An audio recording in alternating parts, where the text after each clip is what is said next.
नमस्कार मित्रांनो, विनोदोगातीलही तुटेना या मालिकेच्या आजच्या भागामध्ये अगदी मनपूर्वक मी तुमचं स्वागत करते।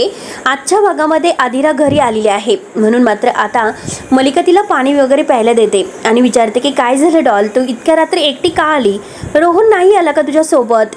आदिरा काहीच बोलत नसते आणि तेवढ्या समर आणि स्वानंदी सुद्धा बाहेर येतात आणि आता समर विचारतो की काय झालं? अगं आदिरा, तू इतक्या उशिरा कशी आली आणि रोहन तुझ्यासोबत नाही आला का?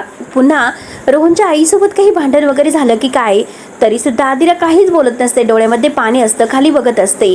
स्वानंदीला सुद्धा आता टेन्शन येतं की नक्की काय झालं असेल। तेव्हा आता मलिका म्हणते की मी एक काम करू का, रोहनच्या आईशी बोलू का? तेव्हा आदिरा म्हणते की नाही, त्यांच्याशी बोलण्याची काही गरज नाही, कारण यावेळेस त्यांनी काहीच केलेलं नाही, माझं भांडण रोहनशी झालेलं आहे असं म्हणते। तर लगेच आता मलिका डोक्याला हात लावते, ती लगेच म्हणते की आता एवढंच बघायचं राहिलं होतं। तर आता स्वानंदी म्हणते की काकू अहो जरा थांबा ना आणि लगेच निष्कर्ष काढू नका, मुळात म्हणजे रोहन असं काही करणार तर नाही आणि आदिरा सुद्धा अजूनपर्यंत काहीच बोललेली नाही, त्यामुळे तुम्ही लगेच आता निष्कर्ष वगैरे काढू नका। किंवा आता समर सुद्धा म्हणतो की हो, आता रोहन कधीच असं नाही करणार। आदिरा हो की नाही? तेव्हा आदिरा म्हणते की रोहन कधीच असं नाही करणार, परंतु आता मात्र मी प्रेमाने काहीतरी त्याच्यासाठी बनवत होते, पण त्याने माझी खिल्ली उडवली, म्हणून आता आदिरा पुन्हा रडायला सुरुवात करते।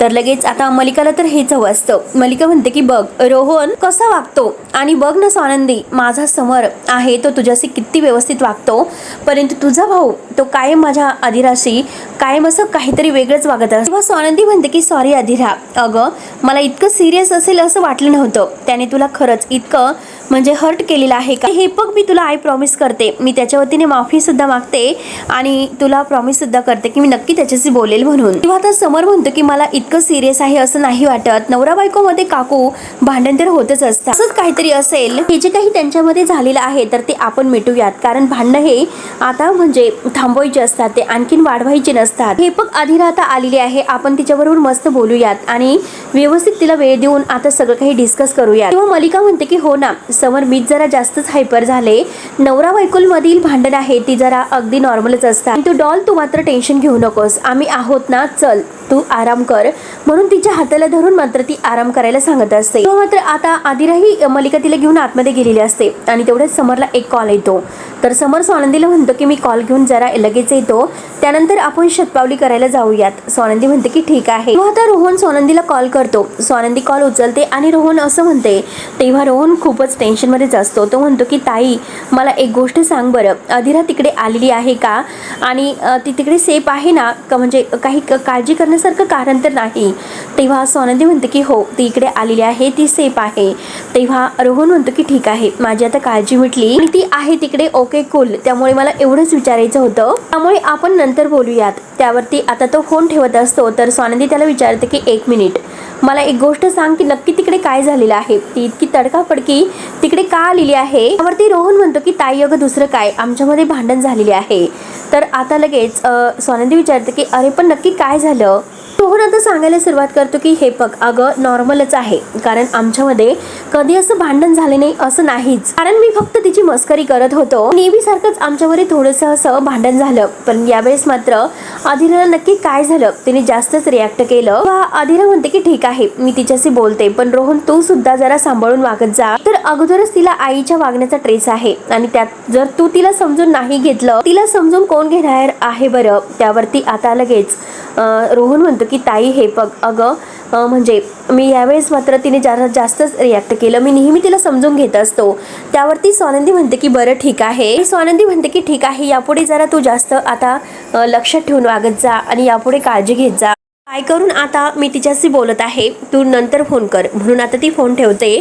त्यानंतर आता रोहन इकडे आदिराला फोन करतो, आदिरा रूम मध्ये असते, आदिरा काही फोन उचलत नसते। मलिका आणि तेवढ्यात तिच्यासाठी जेवण वगैरे घेऊन येते, तर आदिरा म्हणते की नाही मॉम थँक्यू, परंतु मला भूक नाही। तर लगेच मलिका म्हणते की तू सासरी जेवण करून आली असशील। तेव्हा आता आदिरा म्हणते की जेवणावरूनच भांडण झालेलं आहे आणि म्हणते की अरे सो सॅड, काय म्हणजे माझ्या डॉलला तर भूक सहन होत नाही आणि ती भूक म्हणजे कशी सहन करेल, तिकडून न जेवता आलेली आहे, त्यामुळे प्लीज तू जेवण करून घे। तेव्हा आता मलिका रोहनच्या बद्दल आणखीनच आदिराच्या मनामध्ये विष पेरवण्याचा प्रयत्न करते, कारण रोहनकडून मला अशी अपेक्षा नव्हती आणि कसं ग हे सतत भांडणं वगैरे, हे असले अपमान कशाला तू सहन करतेस ग? आणि मला माहिती आहे की तू त्याच्यावर खूप प्रेम करते, तू त्याच्यावर इतकं प्रेम करते आणि रोहन ते तुझ्यावर इतकं प्रेम करत असेल का?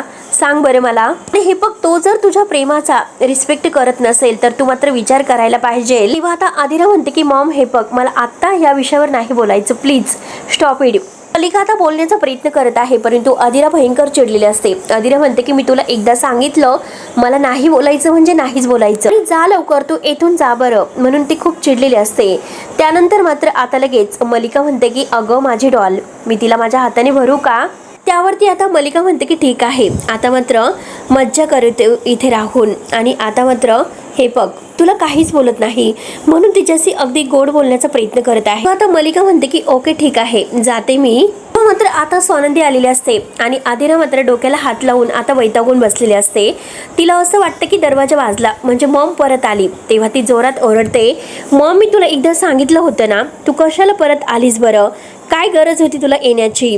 तेव्हा स्वानंदी म्हणते की आदिरा अगं मी आलेला आहे. तेव्हा आता आदिरा लगेच उठते आणि म्हणते की नंदुताई. त्यावरती आता स्वानंदी आत येते आणि म्हणते की हे बघ आदिरा, आईशी असं बोलायचं नसतं. तेव्हा मात्र आता आदिरा लगेच नंदुताईला म्हणते की अगं पण रोहन माझ्याशी असं का वागलं असेल आणि त्याला माझी किंमतच नसेल ना, तो असं का वागलं असेल याचं मात्र आदिरा जास्तच हर्ट झालेली असते. त्यावरती स्वानंदी म्हणते की मला माहिती नाही की तो असं का वागला. बघ आता जो माणूस आपल्यावर जास्त प्रेम करतो, आता मात्र तर तो जो काही माणूस आहे एक दिवस जर आपल्याबरोबर वेगळं वागला की नक्की काहीतरी कारण असेल. हे मात्र तू एकदा त्याच्याशी शांतपणे बोलून त्याला विचारलं पाहिजे नक्की काय झालेलं आहे. नाहीतर तू त्याच्याशी बोललंच पाहिजे, त्याला समजावलं पाहिजे की हे बघ अगं म्हणजे आदिरा मी तुला जे काही सांगते तर ते खरंच म्हणजे ऐकून घे. किंवा आदिरा म्हणते की नाही, मला आता त्याचा खरंच विचार नाही करायचा, नकोच, विचारच करायला नको. स्वानंदी म्हणते की ओके ओके, मी अजिबात तुला कोणत्याही गोष्टीचा फोर्स नाही करत, तुला हवं ते तू करू शकते, हवं ते कर, अगदी मी जाते आता. म्हणून स्वानंदी आता तेथून निघून येते. त्यानंतर समर अजूनपर्यंत आपल्या मोबाईलवर बोलत आहे, फोनवर. तेवढं स्वानंदी तिथे आलेली आहे, ती जरा विचारातच दिसते. समरचा फोन झाल्यानंतर तो स्वानंदीला विचारतो, काय झालं स्वानंदी मॅडम, तुम्ही जरा कसला विचार करत आहे? त्या दोघांमध्ये आता नेहमीसारखं भांडण झालेलं आहे आणि जर त्या दोघांमध्ये भांडण झालं तर खरंच मला राजवाडी सुचत नाही. तुम्ही एक काम करा, तुम्ही बोला ना त्यांच्याशी आणि तुम्ही त्यांचं भांडण मिटवा ना. आणि मुळात म्हणजे या दोघांनी सुद्धा असे डोकं फोडून घेतली तर कसं चालेल बरं? हे त्यांच्या नात्यासाठी चांगलं नाही. त्यावरती आता समर म्हणतो, स्वानंदी मॅडम हे बघा, उगाच मात्र तुम्ही अशा छोट्या मोठ्या गोष्टीसाठी टेन्शन घेऊन बसतात. स्वानंदी म्हणते की अहो ते दोघांमध्ये भांडण झालं आणि ती इकडे सासरी निघून आलेली आहे. त्यावरती आता तुम्हाला काहीच कळत नाही का? समर म्हणतो की अगं अहो हे बघा स्वानंदी, आता नवरा बायकोचं भांडण आहे, होईल व्यवस्थित. आता काय फरक पडतो नवरा बायकोमध्ये जर भांडण झालं तर? या इकडे बरं बसा, व्यवस्थित शांत व्हा बरं. स्वानंदी म्हणते की अहो असं कसं सॉल्व्ह होईल? इकडे तो तिकडे कसं सॉल्व्ह होणार आहे? मला की समर म्हणतो की असून द्या, त्यांना स्पेस हवी असते आणि ती स्पेस त्यांना द्यावी लागते. तेव्हा आता स्वानंदी म्हणते की हे बघा, नवरा बायकोमध्ये आता वाद विवाद हे होतच असतात, लगेच असं घर सोडून यायचं असतं का? त्यामुळे भांडण हे चिघळणार नाही का? आणि काय तर म्हणे पेस हवी आहे. समर म्हणतो की ठीक आहे, आता भांडण झालं तर इतकं काय बिघडलं आणि संसार म्हटल्यानंतर आता शेवटी भांडण होतच राहणार आहे. भांडण होणार नाही असं थोडंच असतं का? सगळं काही चांगलं अलबेल आहे असंच असतं का? दरवेळेस इतकं चांगलंच पाहिजे का? संसार मात्र आता कधी कधी एकाच असा म्हणजे चांगल्या गोष्टीवर नाही चालू शकत, एकमेकांबरोबर वाद हे होतच राहणार आहे. असे वाद झाल्यानंतर असं वाटत असतं की एकांत हवा आहे एकापरचा, हे सगळं नॅचरलीच आहे. तेव्हा आता स्वानंदी म्हणते की काय बोलतात नॅचरली, म्हणजे भांडण झाल्यानंतर लगेच असं थांबायला नको, उलट मात्र बोलून सगळ्या काही गोष्टी या सॉल्ट केल्या पाहिजे. उलट माझं काय बिघडलं, तुमचं काही चुकलं त्याबद्दल चर्चा तर केलीच पाहिजे.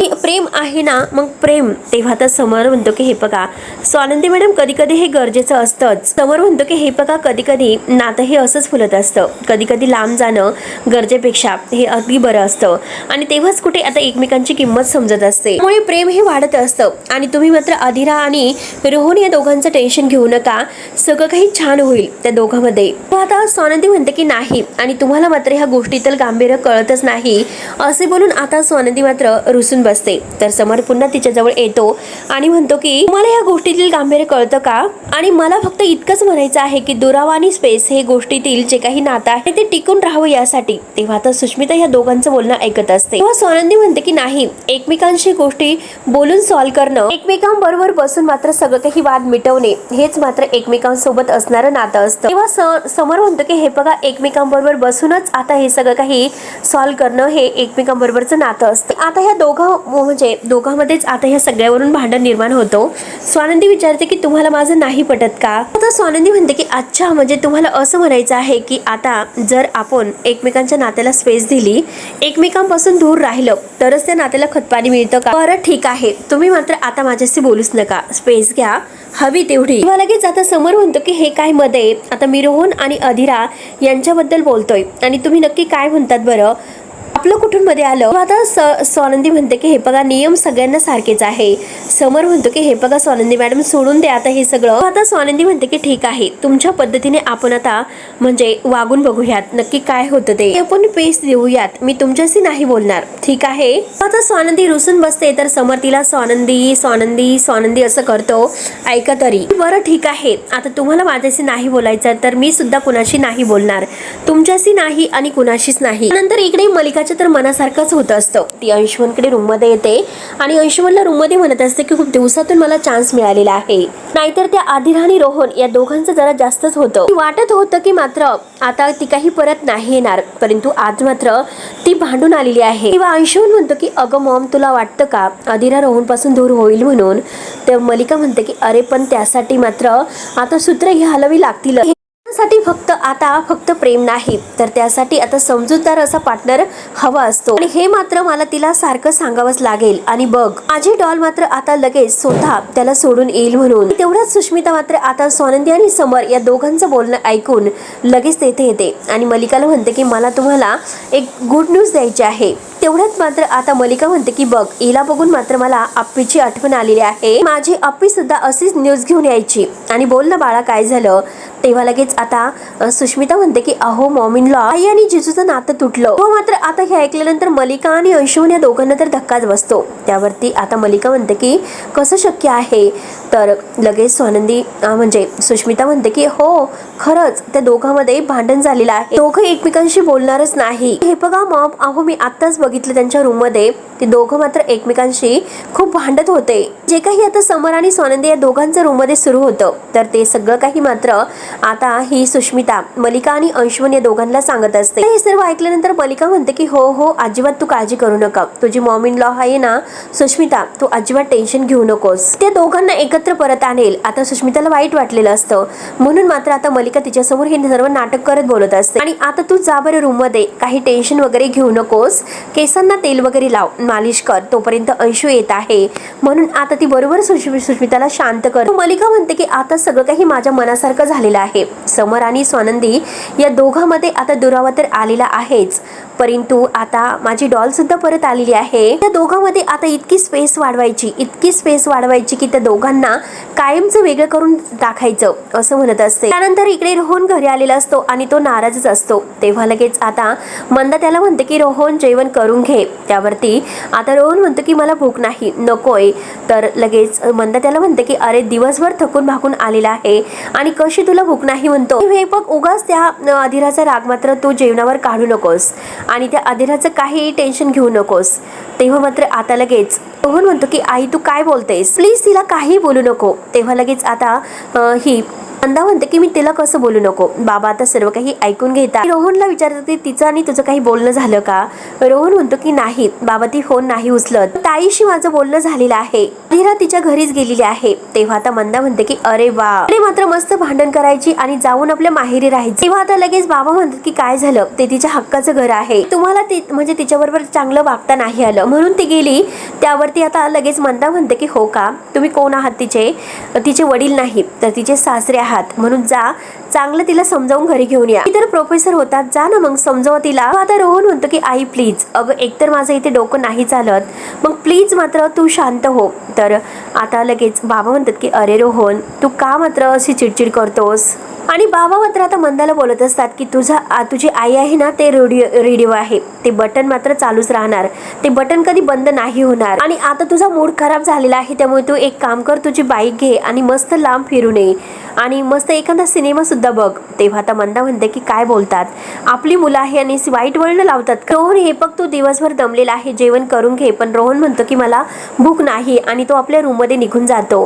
तेव्हा मंदाही फार वैतागते. त्यानंतर इकडे समर आणि स्वानंदी हे दोघांचं आता भांडण झालेलं असतं, एकमेकांशी बोलायचं नाही. तो मात्र आता स्वानंदी आणि समर दोघे एकमेकांशी न बोलता मात्र आता एकमेकांना खुणावून करत असतात.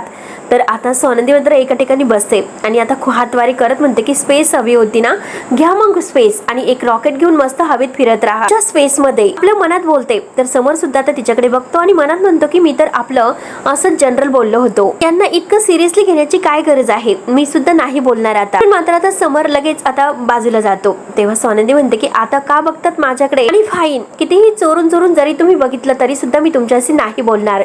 समर चोरून बघत असतो. समर म्हणतो की ठीक आहे, तुम्ही तरी कधीपर्यंत नाही बोलणार, आबोला ठेवू. दोघंही आता एकमेकांकडे बघत झोपतात आणि दोघांना एकमेकांशिवाय बोलल्याशिवाय काही होत नसतं.